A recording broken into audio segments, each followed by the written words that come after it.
အားလုံးပဲမင်္ဂလာပါခင်ဗျာမနေ့ပြန်စနေနေ့ညမြန်မာစံတော်ချိန်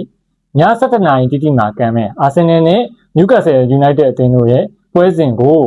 ကျွန်တော်ပွဲချုပ်သုံးသက်ချက်ပြင်ကျွန်တော်အမြင်လေးကိုကျွန်တော်ပြောပြမယ်ပထမဦးဆုံးကျွန်တော်ပွဲချုပ်အနေနဲ့အာဆင်နယ်ဘက်ကရင်သုံးသက်မယ်အာဆင်နယ်ကမန်ချက်စတာစီးတီးကိုကာရာဘောင်းဖလားမှာရှုံးပြီးကလေးက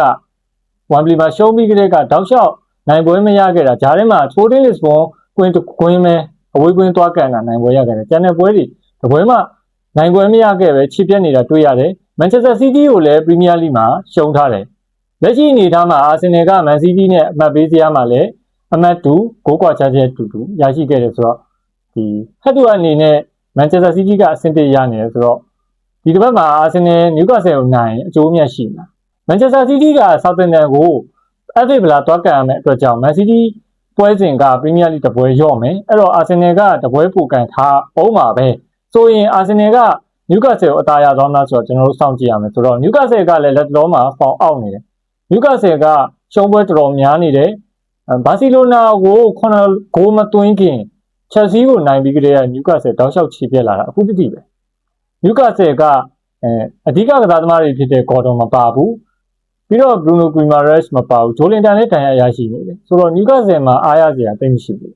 ဖိုက်စစ်ပိုင်းမှာလည်းဒီလောက်ကြီးအကောင်းကြီးမရှိသေးဘူးအတီအောက်အနေနဲ့လည်းအာဒီတာနဲ့လက်ခံကစားတဲ့အနေအထားမှာနောက်ပိုင်းပွဲစဉ်တွေမှာရလက်တွေစိုးတာလားကိုတွေ့ရတယ်ဟိုအရင်တော့ကတော့အတီအောက်ကနျူကာဆယ်အိမ်ကွင်းဆိုအာဒီတာကိုတော်တော်ရှင်ကစားနိုင်နေပြီပြပါဒါပေမဲ့ဒီဘက်ခေတ်မှာအာဆင်နယ်ကနျူကာဆယ်ကိုနောက်ဆုံး3ချိန်ဆက်မရှုံးအောင်ကစားထားတဲ့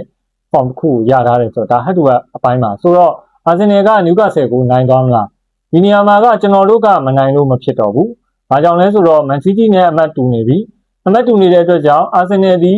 တပွဲစီကိုလက်ကျန်5ပွဲပရီးမီးယားလိပွဲတပွဲစီကိုကျွန်တော်တို့ကသတိထားပြီးကစားရမယ်။အာရုံစိုက်ပြီးကစားရမယ်။အလေးထားပြီးကစားရမှာဖြစ်တယ်ဆိုတော့ဒါကကျွန်တော်တို့ကတော့ဒီလိုမျိုးမြင်တာပေါ့နော်။နီးပြကဘယ်လိုလူစင်းနဲ့ပွဲထွက်လာမလဲ။ဘယ်ကစားသမားတွေတုံးမလဲဆိုတာကျွန်တော်တို့စောင့်ကြည့်ရမယ်ဆိုတော့အာဆင်နယ်က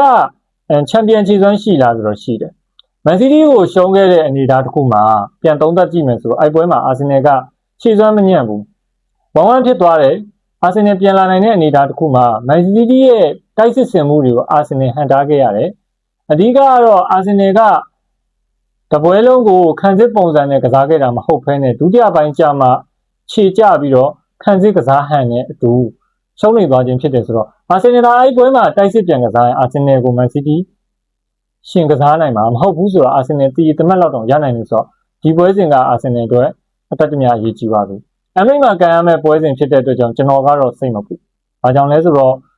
ကိုယ့်အိမ်ကွင်းမှာကန်ရမယ့်ပွဲစဉ်ဖြစ်တဲ့အတွက်ကြောင့်နျူကာဆယ်ကိုအသာရသွားလိမ့်မယ်လို့ထင်တယ်။နျူကာဆယ်အနေနဲ့အဆင့်14မှာလက်ရှိရပ်တည်တယ်။အာဆင်နယ်ကတော့အဆင့်2မှာရပ်တည်ထားတယ်။ပရီးမီးယားလိအဆင့်မှာနျူကာဆယ်ကတော့တန်းစင်းစုံနဲ့လည်းမရောက်ဘူး။ဥရောပဝင်ခွင့်လည်းမရဘူးဆိုတော့ဒီဟာဒီနျူကာဆယ်ကဒီအဆင့်နဲ့ပဲကျင်းနေမှာဆိုနျူကာဆယ်အတွက်ကတော့ပြဿနာမရှိဘူးဒါပေမဲ့အာဆင်နယ်အတွက်ကတော့အမှတ်လိုတယ်အာဆင်နယ်ကဖိအားရှိတယ်ဆိုတော့အာဆင်နယ်ဒီဖိအားတန်ကရုံထွက်မယ်ဆိုရင်ကျွန်တော်တို့အာဆင်နယ်မှာကအားတက်ဖွယ်ရာတစ်ခုရှိတယ်ဘာရှိလဲဆိုတော့ဒဏ်ရာပြဿနာနဲ့ရင်ဆိုင်ခဲ့ရတဲ့ပွဲတော်တော်များများကိုလက်လွတ်ခဲ့ရတဲ့ကစားသမားတွေဖြစ်တဲ့ဂျူလီယန်တင်ဘာနဲ့ဘူကာဆာကဒီကစားသမား2ယောက်ပြန်ပါလာအောင်မလားဆိုတော့ကျွန်တော်တို့စောင့်ကြည့်အောင်ဆိုတော့လေ့ကျင့်ရေးအစီအစဉ်မှာတော့အလင်းစလို့ပြန်ပါလာရင်တော့ကောင်းဆုံးပေါ့ဗျာဒါပေမဲ့လို့လည်းနျူကာဆယ်နဲ့ပွဲစဉ်ကိုတော့အလင်းစလိုကြီးချက်ချင်းတုံးလိုက်မယ်လို့ကျွန်တော်ကတော့မထင်ဘူးလိုင်းရမာကဂျူလီယန်တင်ဘာပြန်ပါလာရင်အာဆင်နယ်ကပိုကောင်းတယ်ကာလာဖီယိုရီလည်းထိုနီ၎င်းပဲကောင်းတယ်ဒါပေမဲ့ကာလာဖီယိုရီကဟင်ကပီရှိနေတဲ့အတွက်အဲ့ဘက်ခံစစ်ပိုင်းကိုကျွန်တော်သိစိတ်မပူဘူးဘန်ဝိုက်ဘက်ခံစစ်ပိုင်းကိုကျွန်တော်ကပူတာဆိုတော့ဂျူလီယန်တင်ဘာကိုပို့ပြီးတော့ပါစေချင်တယ်ဘူကာအိုဆာကာကိုလည်းပါစေချင်တယ်ဘာကြောင့်လဲဆိုတော့မက်ဒူယက်ခီက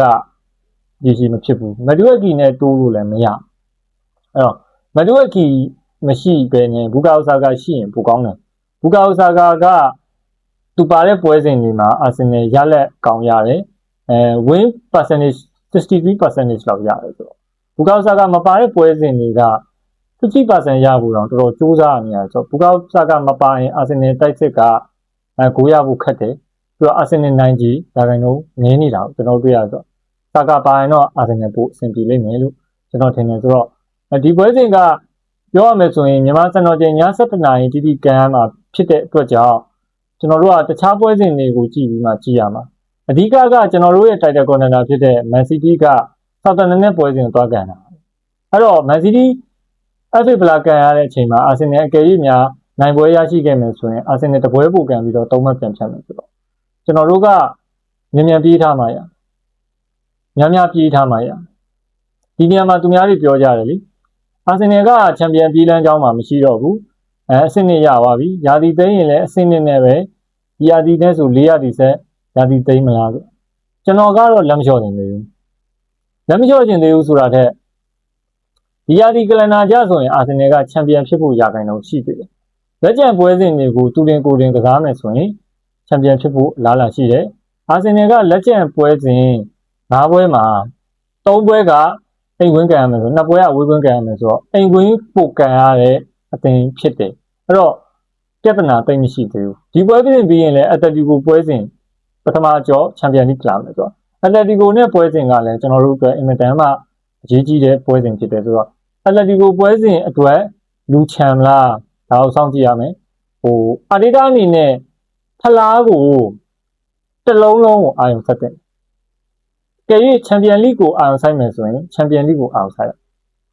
ဒါမှမဟုတ်ပရီးမီးယားလိကိုအာရုံဆိုင်မယ်ဟဲ့ဆိုပရီးမီးယားလိကိုအာရုံဆိုင်လိုက်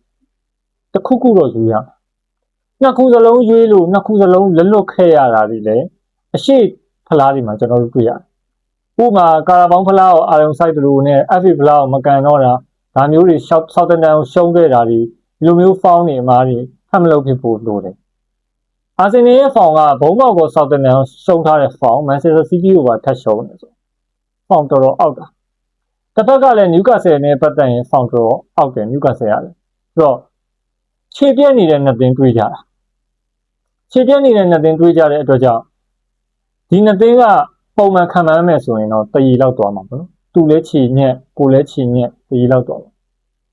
ဒါနဲ့ကျွန်တော်ကတော့တရီမမှန်းချင်ဘူးဒီပွဲစဉ်ကထူးခြားတယ်ဆိုတာကအာဆင်နယ်ကအိမ်ကွင်းမှာနျူကာဆယ်ကိုအသာရဘူးလေခဏပဲဆိုတော့အာဆင်နယ်အိမ်ကွင်းအမ်ဘရိတ်မှာနျူကာဆယ်နိုင်ခဲ့တာအင်မတန်မှနည်းပါတယ်ဆိုတော့ကျွန်တော်တို့အာဆင်နယ်အနေနဲ့ဒီပွဲစဉ်ကိုတိကျကစားမှဖြစ်မယ်အဓိကတိုက်စစ်ပိုင်းမှာဘူကာယိုဆာကာပါမလားဆိုတာဒီပွဲမှာအဆုံးဖြတ်ဖြစ်ဘူကာယိုဆာကာပါခဲ့ရင်အာဆင်နယ်တိုက်စစ်ကဒီတဲ့ဂိုးပူရမယ်ဒါပေမဲ့ဗီတာယိုဂတ်ကိုဘူကာယိုဆာကာပေးဖို့လိုတယ်လူပေးကစားဖို့လိုတယ်ပြီးတော့တိုက်စစ်တကယ်စင်ကျင်စိတ်ရှိဖို့လိုတယ်အဲစီလည်းကောင်းတယ်အဲ့တော့ကိုင်ဟာဘက်လည်းရှိတယ်ဆိုတော့အာဆင်နယ်ရဲ့တိုက်စစ်အသက်သွေးကြောကကိုင်ဟာဘက်ဗီတာယိုဂတ်ပဲလာမှာပဲဒီနှစ်ယောက်တည်းတစ်ယောက်သုံးမလားနှစ်ယောက်စလုံးထည့်မလားအဲစီထည့်မယ်ဆိုရင်တော့နှစ်ယောက်စလုံးထည့်ချင်မှထည့်မယ်ဒါပေမဲ့တော့ပြောလို့မရဘူးနျူကာဆယ်ကိုတိုက်စစ်ဖွင့်ကစားမယ်ဆိုရင်တော့တိုက်စစ်တွေတင်ကစားလာရင်တော့ထည့်လာလိမ့်မယ်လို့မြင်နေဆိုတော့ဘူကာယိုဆာကာပါလာရင်တော့အာဆင်နယ်ကအဆင်ပြေလောက်တယ်ဒီနေရာမှာကျွန်တော်ဘိုးရလက်အနေနဲ့တခါလေးခံမှန်းပေးခြင်းနဲ့အာဆင်နယ်2-1-3-1နဲ့နိုင်လိမ့်မယ်လို့ကျွန်တော်ထင်တယ်အာဆင်နယ်ကဒီပွဲစဉ်ကိုရှုံးအောင်ကန်လို့မရဘူးတရီတိမ်မတ်ကြရင်တော့အာဆင်နယ်ဖိအားဝင်မယ်အဲ့တော့အာဆင်နယ်နိုင်အောင်ကန်ဖို့လိုပါတယ်ဘလို့မဆိုအမ်ဘရိတ်မှာကန်ရမယ့်ပွဲစဉ်တွေကအာဆင်နယ်အသာရတာဖြစ်တယ်ဒီရာသီမှာအမ်ဘရိတ်မှာကန်ခဲ့ရတဲ့ပွဲစဉ်တွေမှာပရီးမီးယားလိမှာအာဆင်နယ်ကနှစ်ပွဲပဲရှုံးထားတာကိုကျွန်တော်တို့တွေ့ရတယ်အဲ့ရှုံးထားတဲ့နှစ်ပွဲထပ်မရှုံးဘူးဆိုတော့ဒီတစ်ချိန်နျူကာဆယ်ကိုအသာရသွားမှာဆိုတော့ကျွန်တော်တို့ရင်ခေါင်းရမယ်ချန်ပီယံလိကိစ္စကတော့နောက်ဂျားရဲ့ဗီဒီယိုကြမှာပဲကျွန်တော်ပြန်ပြောမယ်ချန်ပီယံလိကိုလည်းကျွန်တော်အမြင်လေးကိုကျွန်တော်ပြောပြမယ်အက်တလက်တီကိုမက်ဒရစ်နဲ့ကန်ရမယ့်ပွဲစဉ်ပထမအကြော့ရေးကြည့်ပါတယ်ဆိုတော့ကျွန်တော်တို့ကချန်ပီယံလိနဲ့ပရီးမီးယားလိနဲ့ချိန်မယ်ဆိုအာဒီတာအနေနဲ့လူချန်မှာလားဒါကလိုင်းအပေါ်မူတည်လူချန်ရင်အာဆင်နယ်ကထိန်းကစားလိမ့်မယ်ဘာကြောင့်လဲဆိုတော့ပရီးမီးယားလိမှာအာဆင်နယ်ကရာသီတိုင်းမှာသူလှုပ်သွားတဲ့အကွက်တစ်ကွက်ရှိတယ်ချန်ပီယံလိဝင်ခွင့်ရရင်လက်ကျန်ပွဲစဉ်ကိုသူမကစားတော့ချန်ပီယံလိဝင်ခွင့်ရရင်ချန်ပီယံလိစုကြည်ရတယ်ဝင်ခွင့်စုကြည်အဲ့ဒီအတွက်ကြောင့်သူမကစားဘူးပေါင်တန်း200လောက်ရတယ်အဲ့လောက်ကြောင့်သူမကစားဘူးပြီးတော့ပရီးမီးယားလိကသူကအဆင့်နဲ့ရရင်သူကသူ့အတွက်ကဘယ်လိုခေါ်မလဲဆိုတော့ပိတ်ခါရှိတယ်လို့ထင်တယ်ဒီအဆင့်နှစ်ကိုသူမမောနေတာလဲ ရာသီတိုင်းပဲဆိုတော့အခုသူအဆင့်နှစ်နေရာကိုရောက်နေပြီသူကစားမယ်ဆိုရင်ဖလားရသူမကစားဘူးဆိုရင်လည်းသူချန်ပီယံလိဝင်မယ်ဖလားတော့မရဘူး top plus ဖြစ်မယ်အဖြစ်ခံမယ်နောက်ရာသီ next season မှာကစားသမားအင်အားဖြစ်မယ်စီးပွားရေးလုပ်မယ်လူစိတ်ဝင်စားအောင်လုပ်မယ်ဒါမျိုးတွေပဲတွားတာများဆိုပြောရမယ်ဆိုရင်ငါမရရေချိုးပြန်ပါအာဒီတာအကယ်၍များပေါ့နော်မန်စီးတီးကိုချန်ပီယံပေးဖြစ်လိုက်ပြီဆိုအာဆင်နယ်ကအဆင့်နှစ်ကိုတော့ဘယ်သူမှပေးလိမ့်မယ်မထင်ဘူးလက်တလောဖောင်မှာနောက်ဆုံး၅ပွဲဒီတောက်လျှောက်ကန်ရမယ့်အနေအထားမှာဒီခြေတိုင်းဆက်သွားရင်တော့အာဆင်နယ်အဆင့်နှစ်ကနေ3ထီတောင်ဆင်းသွားနိုင်တယ်လို့ကျွန်တော်ကတော့စိုးရိမ်မိတယ်ဒါပေမဲ့လို့လည်းအဆင့်နှစ်ကမူပိုင်လို့ဖြစ်မူပိုင်နေရာဆိုတော့သူအဆင့်နှစ်ကိုရအောင်တော့ယူမှာပဲချန်ပီယံဖြစ်ဖို့ဆိုတာကအာဆင်နယ်ပေါ်မူတည်တယ်ကျွန်တော်တို့ကတော့ခံမှန်းတယ်စဉ်းစားတယ်ကစားသမားအင်အားရှိတယ်နီးပြလူထုတ်ပုံတွေရှိတယ်နီးပြရဲ့လူစားလဲမှုတွေရှိတယ်ဒါတွေကိုတွက်ချက်ပြီးတော့ကျွန်တော်တို့ကတော့အနိုင်တော့ခံမှန်းပေးတယ်ဒါပေမဲ့ကစားသမားတွေရဲ့ဝတ္တရားအရဝိจิတန်းကြီးဒါမျိုးတွေလည်းစဉ်းစားရမယ်ဒါကျွန်တော်အမြင်ကိုကျွန်တော်ပြောပြတာပါကျွန်တော်အမြင်ကိုကျွန်တော်ပြောရမယ်ဆိုရင်တော့အဲ့ဒီကစားသမားတွေကသူတို့လာတာရပြီဆိုရင်အခုဘူကာဥစာကာတို့တခြားကစားသမားတို့ဆိုဝတ္တရားအရကစားတယ်ဂါဘရီယယ်ဂျေဇူးတို့ဘူကာဥစာကာတို့ဆိုသူတို့သိမ့်မကစားအောင်သူတို့ကပြောရမယ်ဆိုရင်ဗျာဟိုတပတ်လာစားလဲ2သိန်းကျော်3သိန်းရနေတဲ့ကစားသမားဆိုတော့သိပြဿနာမရှိဘူးလေဘလို့မဆိုအသင်းကိုအိုက်တင်နဲ့ပဲပဲနေပဲကစားနေတဲ့ပုံစံမျိုးဖြစ်တယ်ဆိုတော့ဖလားကသူတို့ကမလိုချင်တော့တဦးချင်းစွမ်းဆောင်ရည်ကိုပဲသူတို့မျှော်ကိုးနေတယ်အာဆင်နယ်ပလေယာထဲမှာတဦးချင်းစွမ်းဆောင်ရည်မျှော်ကိုးတဲ့ကစားသမားတွေမှာတယောက်ရှိသေးတယ်အဲ့ဒါဂိုးသမားပဲဂိုးသမားဒေးဗစ်ရိုင်ယာသူခုကလင်းရှိ15ချိန်ရတယ်ဒီကလင်းရှိ15ချိန်မှာသူ့ဒီလက်ကထပ်ပြီး save သွားရင်သူရာသီကုန်ရင်ရွှေလဲထည့်ရမယ်ဆိုတော့3နှစ်ဆက်ရွှေလဲရဆိုဘာပဲပြောပြောသူနာမည်ကြီးပြီဗျာအဲ့လိုမျိုးတွေလည်းသူစဉ်းစားရတယ်ဗျာဂိုးသမားတယောက်အနေနဲ့ဒါကျွန်တော်အာဆင်နယ်မှာ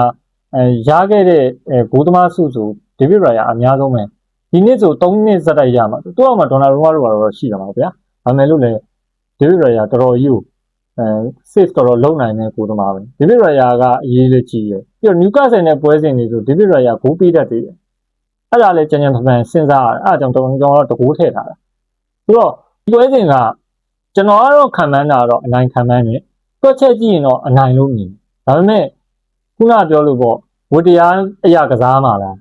ဒီပြကလည်းအစင်းနဲ့ရောင်ရဲတင်းတိမ်ပြီလားအသင်းပိုင်ရှင်ကလည်းချန်ပီယံလိဝင်ခွင့်ရရင်ကျင်းနေပြီလားဒီ3ယောက်ပုံမူတည်တယ်ဗျဒီ3နေရာအရေးကြီးတယ်ဒီပြကလည်းသူ့ကိုယ်ကျိုးအတွက်ကြည့်တယ်သူမပြုတ်ဖို့အတွက်သူချန်ပီယံလိဝင်ခွင့်ရရင်တဲ့အာဒီတာအရင်တော့ပြောတယ်လေသူ့ကိုတဲ့မချစ်ကျူးကြဘူးတဲ့ချန်ပီယံလိဝင်ခွင့်ရာသီတိုင်းရတော့သူ့ကိုမချစ်ကျူးကြဘူးတဲ့သူ့ကို1ဘီလီယံနီးပါးထုတ်ပေးထားတာပိုင်ရှင်ကချန်ပီယံလိဝင်ခွင့်မှမရရင်သူဆက်ပြီးတော့နီးပြကြမလို့အာဆင်ဝင်သားတော်မှ22ရာသီအာဆင်နယ်ကိုကင်သွားတာပေါင်တန်း300ကျော်ပဲသုံးသွားတယ်22ရာသီလုံးအခုအာဒီတာ6ရာသီနော်ပေါင်တန်း900ကျော်သုံးပြီးတောင်း1ဘီလီယံပြည့်တော့မယ်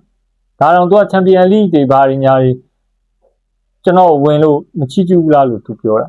သူကလည်းသူ့အဆင့်နဲ့နေရာကိုသူရောင်ရဲတင်းတိမ်မယ်ဆိုသူကထိန်းတော့မှာလက်ကြံပွဲဒီနျူကာဆယ်ပွဲစထိန်းတော့မှာအကယ်၍သူကမဟုတ်ဘူးငါတို့ကံမယ်ဆိုကံပါအာဆင်နယ်ကသူစိုက်ပြိုးတာသူရိတ်သိမ်းရမှာအာဆင်နယ်နိုင်ချန်ပီယံဖြစ်နေတဲ့စိတ်ရှိရင်သူအားထက်ကစားလိမ့်မယ်